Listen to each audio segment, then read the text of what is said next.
अस्सलामुअलैकुम नाजरीन, कैसे हैं आप सब? ठीक है, उम्मीद है खैरियत से होंगे, मज़े में होंगे। नौशीन मुल्तानी चैनल पे वेलकम हो गया। मामा पापा की परियों कैसी हो? उम्मीद है आप लोग ठीक ठाक और फिट फाट होंगे, अपने खर्चे पे खुश होंगे। मैं जान दी टोटी से छोटी छोटी से एंड पतले बड़ी सुखी, सबको बहुत सारा मेरी तरफ से प्यार।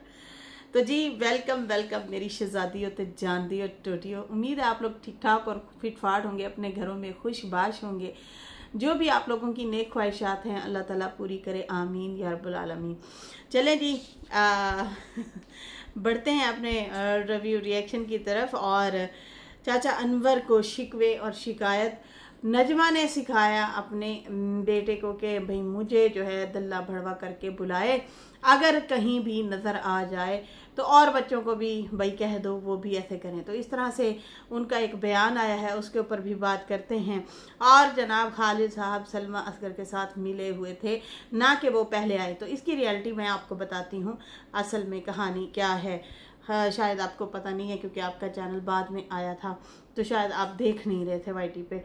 तो कुछ चीज़ें जाहिर सी बातें आप लोगों से मिस हुई हैं। तो हम लोग पहले से जुड़े हुए थे तो इसलिए हमें सारी कहानी का पता है। हम 2022 से जुड़े हुए थे। अच्छा जी, यहाँ पे सबसे पहले ना एक बड़ी ज़बरदस्त स्टोरी है, आप लोगों के साथ शेयर करना चाहती हूँ।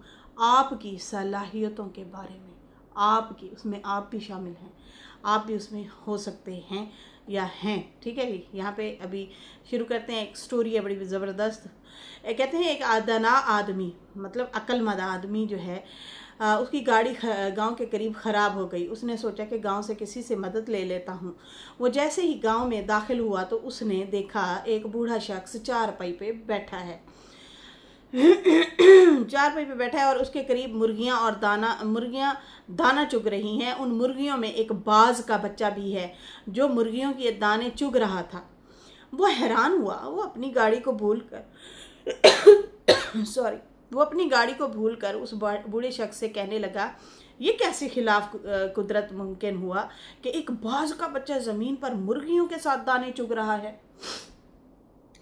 तो उन्होंने कहा, तो उस बूढ़े शख्स ने कहा, दरअसल ये बाज का बच्चा सिर्फ एक दिन का था।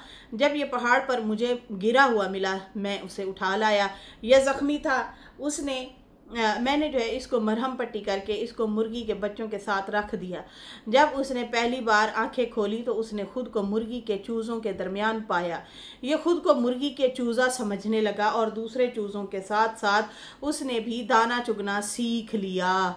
उस दाना शख्स ने गांव वाले से दरख्वास्त की कि ये बाज का बच्चा मुझे दे दें तोहफे के तौर पर, या इसकी कीमत ले लें। मैं इस पर तहकीक करना चाहता हूँ। भाई इसके पैसे ले लो या तोहफे में दे दो, मैं इस पर एक तहकीक करना चाहता हूँ कि बाज के बच्चे को मुर्गी ने अपने बच्चों के साथ पाला और वो वैसा का वैसा ही हो गया, मुर्गी बन गया एक किस्म से। उस गांव वाले ने बाज का बच्चा उस धना शख्स को तोहफे के तौर पर दे दिया। ये अपनी गाड़ी ठीक करवा कर अपने घर आया। वो रोज़ाना बाज के बच्चे को छत से नीचे फेंक दिया करता, मगर बाज का बच्चा मुर्गी की तरह अपने परों को सकेड़ कर गर्दन उसमें छुपा लेता। वो रोज़ाना बिला नागा बाज के बच्चे को अपने सामने टेबल पर बिठाता और उसको कहता, तू बाज का बच्चा है, मुर्गी का बच्चा नहीं। तू अपनी पहचान कर, जो तुम्हारी पहचान है वो उस पहचान में आओ वापस।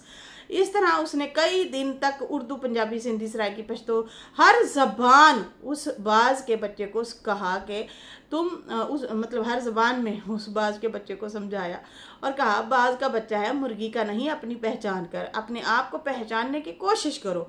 आखिरकार वो दना शख्स एक दिन बाज के बच्चे को लेकर एक बुलंद पहाड़ पर चला गया और उसे कहने लगा कि खुद को पहचानने की कोशिश करो, तुम बाज के बच्चे हो। शख्स ने यह कहकर बाज के बच्चे को पहाड़ के बुलंदी से नीचे फेंक दिया। बाज का बच्चा डर गया और उसने मुर्गी की तरह अपनी गर्दन को दोबारा झुकाकर परों को सुकेड़ लिया और आंखें बंद कर लीं। थोड़ी देर बाद उसने आंखें खोली तो उसने देखा कि ज़मीन तो अभी बहुत दूर है। तो उसने अपने फड़फड़ाते हुए वो उड़ने लगा, कोशिश की, प्रैक्टिस शुरू कर दी उसने। जैसे कोई आपको दरिया में धक्का दे दे तो आप तैरना नहीं भी आता तो भी आप हाथ पांव मारते हैं या मारेंगे, उसी तरह वो भी करने लगा बाज का बच्चा।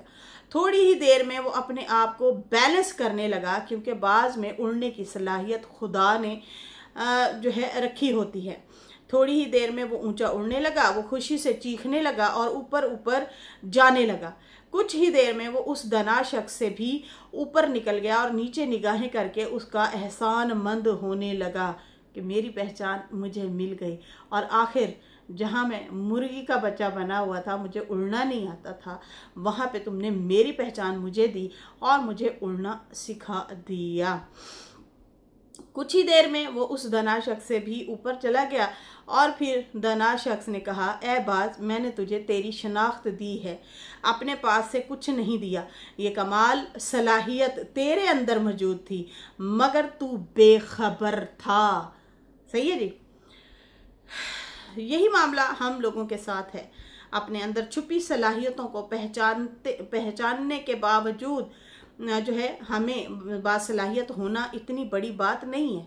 असल चीज़ है कि आपने सलाहियत का इस्तेमाल कैसे किया और उससे अपनी शख्सियत में क्या निखार पैदा किया। हमारे अंदर बहुत सारी खूबियाँ हैं, बहुत सारी।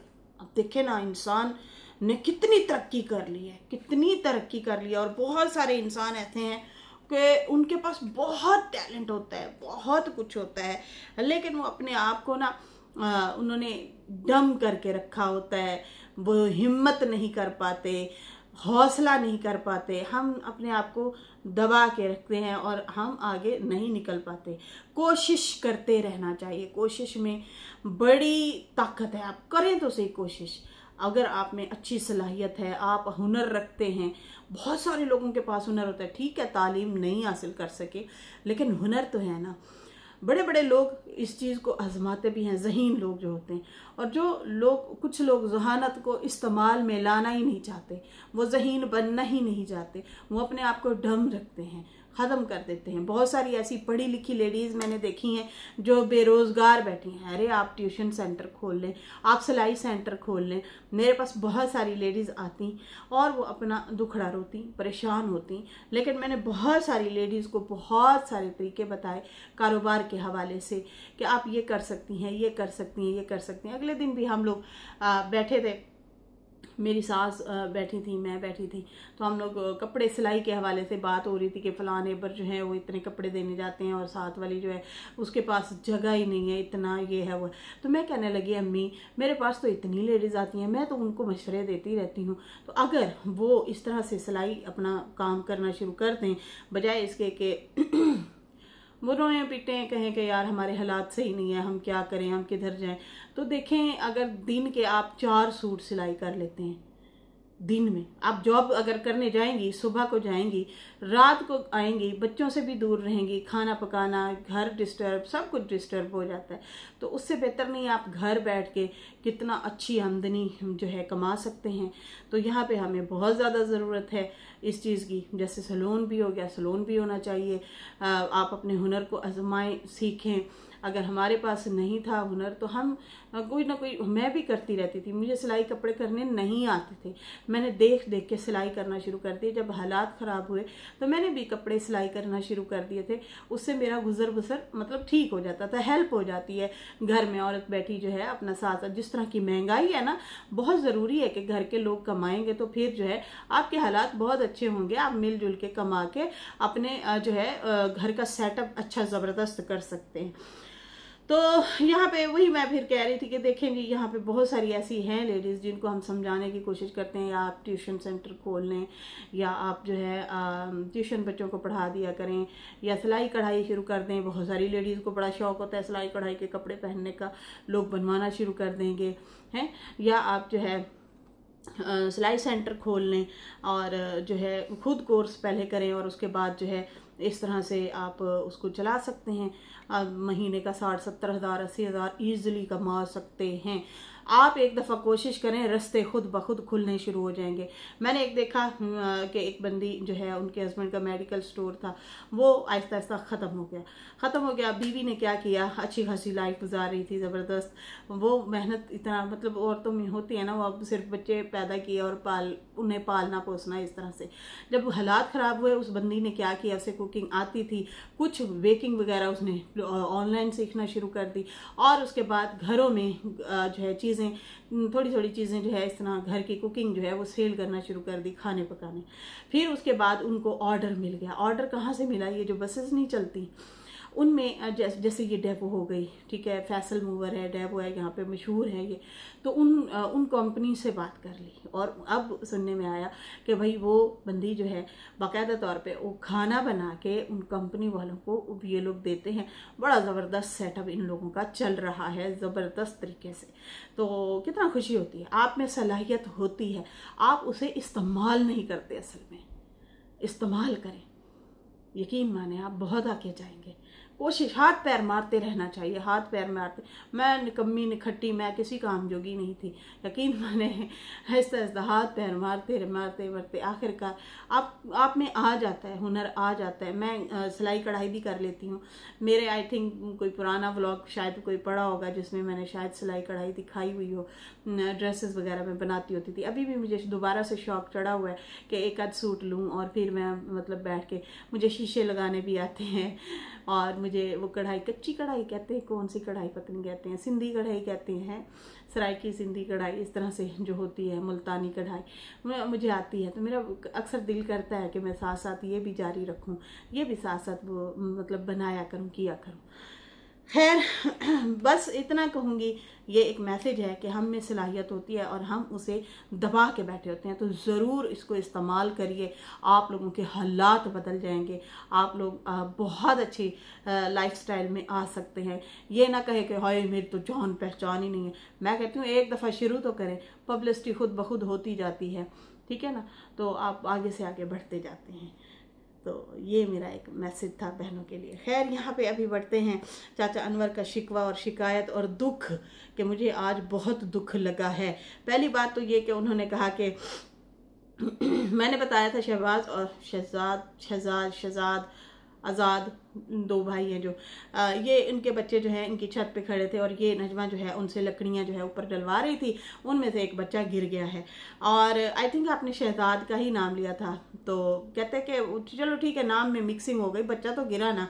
अब यहाँ पे वो कहते हैं कि बच्चा जो है जब गिर गया, उसे चोट लगी, मुझे पता चल गया था, मुझे कॉल आ गई थी शहबाज की, उसने मुझे बताया था कि भाई बच्चा जो है ऐसे ऐसे छत पे लकड़ियाँ ऊपर रख रहे थे नजमा वालों की, बच्चा जो है बेचारा गिर गया, उसकी नाक की हड्डी, और इस तरह से मसला मसाइल हो गया, हॉस्पिटल लेके गए हैं। खैर, कहता मेरा ये कहना था, नजमा ने मुझे झूठा करार करने के लिए उस बच्चे से ही बयान दिलवा डाला कि वो खुद चढ़ा था और खुद से ही वो गिर गया। तो नजमा ने जो है काम नहीं करवाया। तो देखिए, मेरी बात सुने, मुझे भी इस चीज़ का ज़्यादा नहीं था पता, मैंने वो नजमा का ब्लॉग मिस किया था। तो मेरे पास जो है ये एक लिंक आया है, नजमा की 5 दिन पहले की वीडियो है, आई थिंक 9000 उस पर व्यूज़ हैं, इस तरह से कुछ हैं। उसमें वो नजमा ना खुद बोल रही है, मुझे जो है बहनों ने लिंक भेजा के देखे, आप सुने, ये बात सच्ची है, ये अपने मुंह से खुद एक्सेप्ट कर रही है कि हमारी लकड़ियां जो है वो बच्चे ऊपर रख रहे थे, तो उसी दौरान बच्चा जो है नीचे गिर गया। तो अब मैं उसकी तबीयत पूछ के आ रही हूँ फला जगह पे, नौशीन सिस्टर आप जाके देख सकती हैं। तो फिर जब मैंने देखा तो फिर मुझे भी पता चला, ये बंदी खुद एक्सेप्ट कर रही है कि हमारी लकड़ियाँ जो है हम लोग ऊपर रख रहे थे, तो बच्चा भी ऊपर मतलब रखवा रहा था, तो वो गिर गया। अब जो है वो चाचा अनवर का कहना है कि इसने बयान दिलवाया है बच्चे से ज़बरदस्ती, मुझे झूठा करार करने के लिए, कि वो लड़का खुद से गिरा है, वो खुद ही अपनी वजह से चढ़ा हुआ था ऊपर छत पे, हमारी वजह से वो नहीं चढ़ा और वो गिर गया है, सिर्फ मुझे झूठा करने के लिए।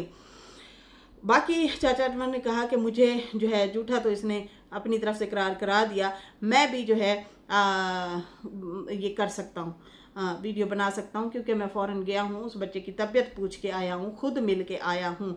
इन्होंने बच्चे को धमका के, फुसला के और फिर जो है ज़बरदस्ती बयान दिलवाया है, और जो है खुद को सच्चा कर रहे हैं। उसके बाद जो है मुझे बच्चे ने खुद बताया कि मुझे ज़बरदस्ती इन्होंने चाचू वीडियो बनवाई है, और फिर चाचू नहीं मतलब दादा हो गया ना, ये उनका बच्चों का दादा ही है, तो भाई हमें इन्होंने खुद ही चढ़ाया था।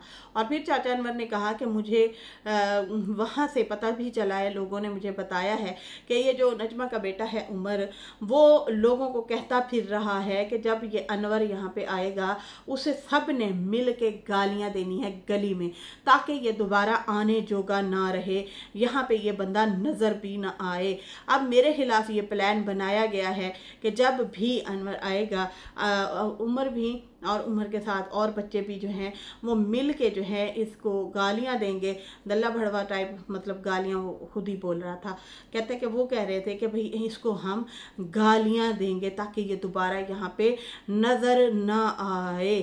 तो उन्होंने कहा कि देखो नजमा, तुम खुद तो मुझे गालियां देती हो, बुरा भला कहती हो, अब अपने बच्चे को भी सिखा दिया है, जब मतलब ये आए तो इसको दल्ला भड़वा कहना। तुम लोग बड़ों की कदर खुद तो करते नहीं हो, लेकिन अब अपने बच्चों को भी सिखाना शुरू कर दिया है। तो एक बात कान खोल के सुन लो फारूक और नजमा, अगर मेरे सामने इसने गालियां दी, पीठ पीछे तो ये गालियां देते हैं मुझे, बच्चे भी बड़े भी सारे देते हैं, अगर मैं गली में आया और इसने मुझे गालियां दी तो फिर सही से झगड़ा शुरू होगा। ये उन्होंने वार्निंग दी है और कहा है कि अब तुम लोग जो है कान खोल के सुन लो कि अगर ये तुम लोगों ने ये हरकत करवाई तो फिर लड़ाई शुरू हो जाएगी। मैं बड़ी हैरान हुई कि देखो यार क्या तरबियत हो रही है। पहले ही आप लोगों ने मतलब 6-7 भाइयों बहनों का भाई इकलौता भाई है, उसकी बड़ी अच्छी तरबियत करनी थी, दीनी तालीम, दुनियावी तालीम, ये हमारे लिए बेस्ट होती है, वालिदैन के लिए भी अच्छी होती है, बच्चे बड़े एहतराम करते हैं। जब आप उन्हें लुच्चा लफंगा बना देते हैं, आप उन्हें बिगाड़ू बना देते हैं, आप उन्हें सिर्फ काम तक रखते हैं, गालम गलोच दे के काम करवाते हैं, तो फिर वो वही सीख रहे होते हैं, वो वही अंदाज अपनाते हैं, फिर वो तल्ख हो जाते हैं। जब वो बच्चे तल्ख हो जाते हैं, आपकी तलखियां उनके अंदर, आपकी नेगेटिविटी उनके अंदर आ जाती है, तो फिर वो नेगेटिविटी निकलती है।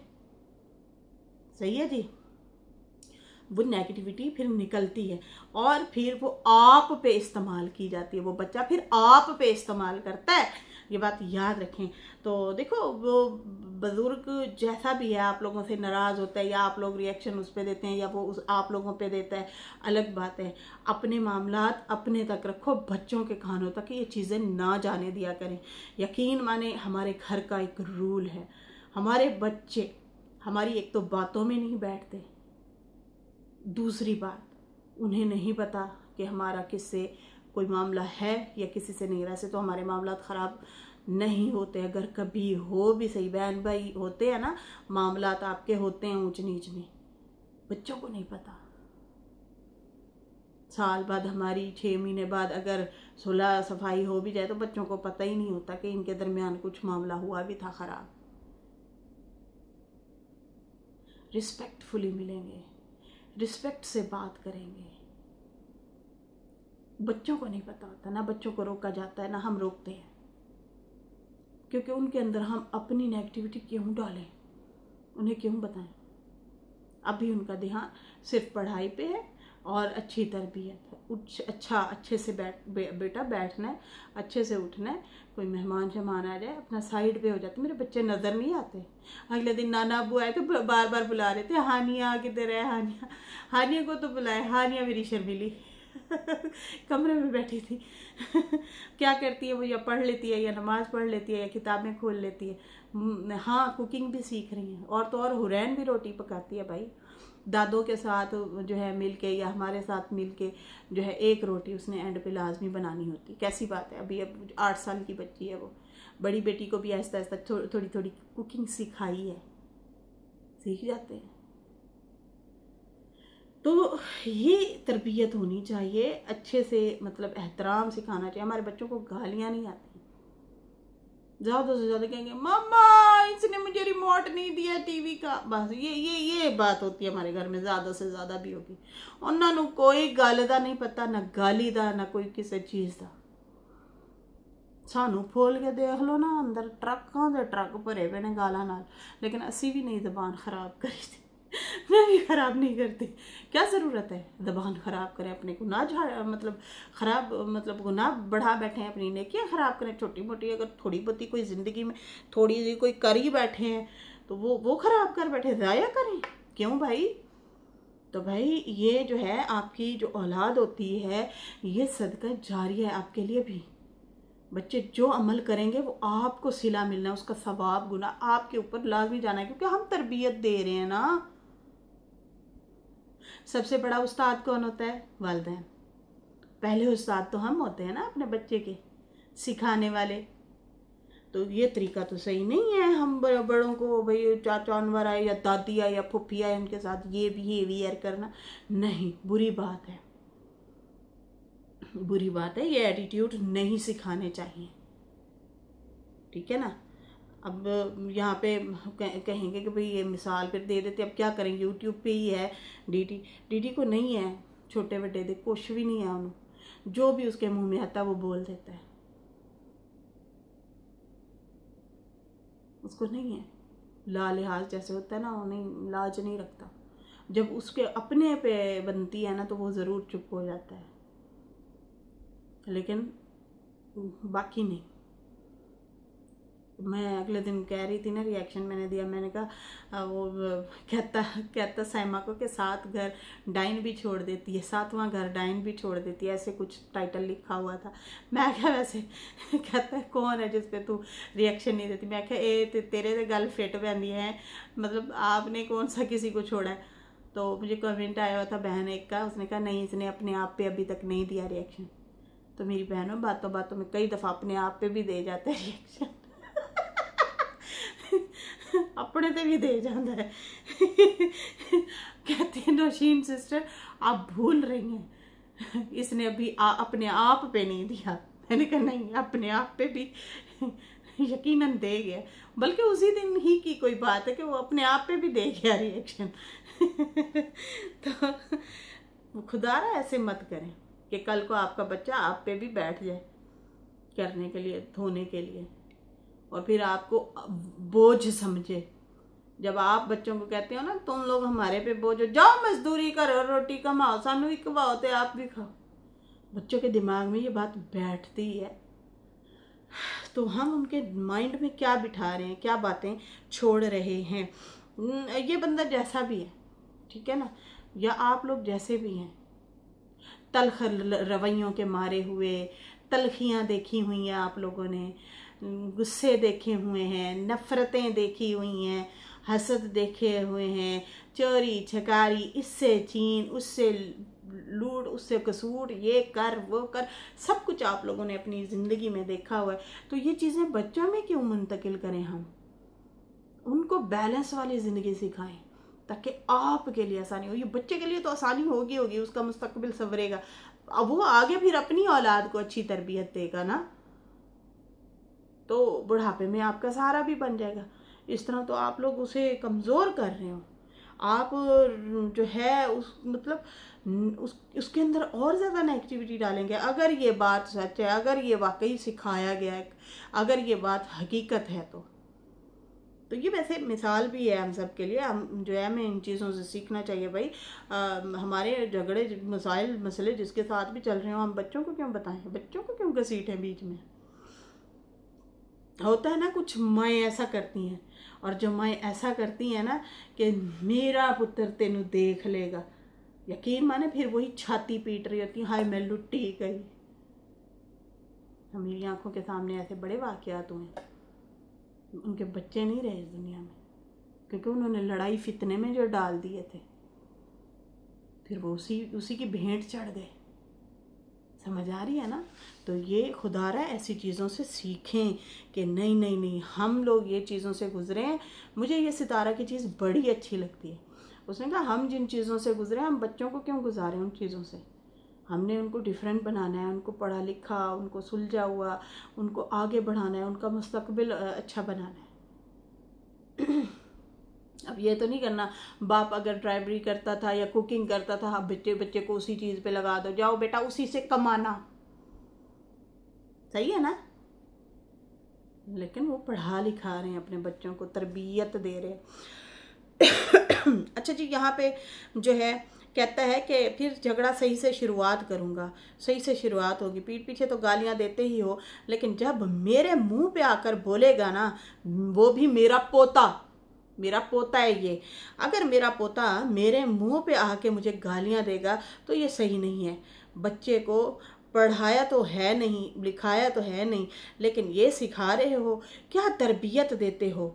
उमर के लिए बोला, कहता है फ़ारूक मेरे भाई की निशानी है, और जो है मतलब मैं इसलिए उससे, मुझे ना उससे है लगाव है, मोहब्बत है, मेरे भाई की वो निशानी है। बाकी जो है उन्होंने कहा कि वो बीवी के कहने पे खुद तो चलता ही है, लेकिन अब बेटा भी वही शुरुआत अगर करेगा, आज मुझे जो है गालियां देगा तो कल को आपको भी यही बच्चा गालियां देगा। और यह क्या कहते हैं, घूम फिर के आता है। बिना जो है बड़ा वो करती थी, मेरा पुत्र मेरा पुत्र मेरा, वही बेटा बैठ के माँ पे रिएक्शन देता रहा है। ये कोई अच्छी बात है? दूसरों से भी दिलवाता रहा और खामोश रहा, नहीं कभी सपोर्ट की। ओए खबरदार मेरी अम्मा ने कुछ किया, साढ़े वास्ते आ जाता है कंटेंट बनाने वास्ते, लेकिन अपने साली के हस्बैंड को नहीं रोका, साली को नहीं रोका। बाकी कहता है कि मुझे झूठा करने के लिए बच्चे से भी गवाहियाँ दिलवा दी हैं इन लोगों ने। और बाकी जो है मैं भी तो वीडियो बना सकता था बच्चे को बिठा के, लेकिन मैं बच्चे को नहीं लेके आना चाहता। वो आज़ाद का जो बच्चा है उसको मैं नहीं लेके आना चाहता। बाकी कोशिश करो, अच्छी तरबियत करो। आज मुझे बहुत दुख सदमा पहुंचा है कि मेरे खिलाफ प्लान बनाया गया है कि बच्चों से गालियाँ दिलवा के इसको यहाँ से भगाएंगे। बाकी कहा जा रहा है कि खालिद जो है, खालिद अमीन, वो साजिद का जो भाई है वो सितारा के पहले से खिलाफ था। तो नहीं, वो सलमा के साथ मिला हुआ था, वो खुद से नहीं आया था वो साजिद के खिलाफ। वो साजिद का भाई जो है उसका कसूर नहीं था, असगर और सलमा के साथ वो मिला हुआ था। इसलिए जो है सितारा को गिराने में ये लोग इकट्ठे मिलके काम कर रहे थे। बाद में सारे मिलके मामलात सब ने ख़राब किए और सारे उसमें कड़ी से कड़ी मिलती गई और सारे खिलाफ होते गए। तो मेरी बात सुने, उस टाइम सलमा ने खुद जो है खालिद अमीन के ख़िलाफ़ रिएक्शन दिया था, ठीक है, जब सितारा सऊदीया में थी ना, तो उस टाइम उसने दिया था। लेकिन उससे पहले भी जब सितारा गांव में अपने घर में भी थी ना, तो उस टाइम भी जब ये बंदा बोल रहा था ना बुरा भला साजिद को और मिला हुआ था कुछ हेटर्स के साथ, तो उस दौरान भी जो है ये जब इनकी सुलह सफाइयाँ थी बहनों की, उस टाइम जो है ये बाकायदा इन लोगों के खिलाफ थे कि भाई ये क्या चीज़ें चल रही हैं, क्यों इस तरह से तुम बोल रहे हो। इसको चुप कराने की कोशिश की गई थी, लेकिन बाद में इन लोगों ने भी प्लान किया और उसके साथ मिलके देखा देखी ना, झाका उसका भी खुल गया।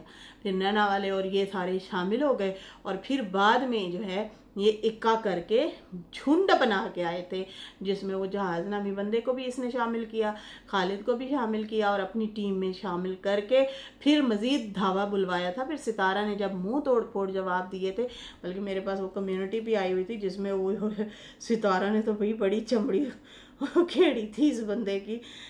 वो मेरे पास आई हुई थी कम्युनिटी सितारा वाली, जिसमें वो कह रही थी कि ज्वेलरी की कहानी भी बता रही थी और किसके तुम घर घुस गए थे, क्यों उन्होंने उनकी लड़की के साथ क्या चक्कर था तुम्हारा, क्या चलाया था, आखिर क्यों आपको एक पाक साफ आदमी हो आप हैं, उनकी फैमिली ने आपको कितना जलील और गंदा किया था जब आप पकड़े गए थे। अगर अब भी बाज ना आए तो मैं तो अम्मी तुम्हारे हर एक असलियत से वाकिफ है। और हाँ, तुम्हारी नेबर ने तुम्हारा नाम घर के बाहर आकर लिखा था, खालिद अमीन, फील करो इसको। मैं कभी ये बातें ना ले आती, अब कर दिया है तुमने, पागल, हमारी ज़िंदगी बर्बाद करने के लिए आ गए हो। तो देखो, जिसका कुछ नहीं बचा, मेरा तो कुछ बचा ही नहीं लेकिन जो तुम लोगों का बचा है तो फिर मैं वो भी खामोश रह के नहीं अब मतलब बैठूंगी। मतलब जब सितारा की बेटी के लिए उसने कोई इस तरह के अल्फाज बोले थे ना, तो उस टाइम जो है फिर सितारा उठ के आई थी और रगड़ा लगाया था, फिर वो बंदा दोबारा नज़र नहीं आया था। तो ये बहुत पहले से बैठा था, बहुत पहले से, जब कौसर की शादी हुई थी उसी टाइम से निकल के आ गया था। बाकी हाँ ये तो है, वो मिला हुआ तो था, वो तो फिर बाद में और भी बहुत सारी कहानियाँ इतनी सारी इन लोगों की आपस की सामने आई कि बंदा सोच के हैरान हो जाए।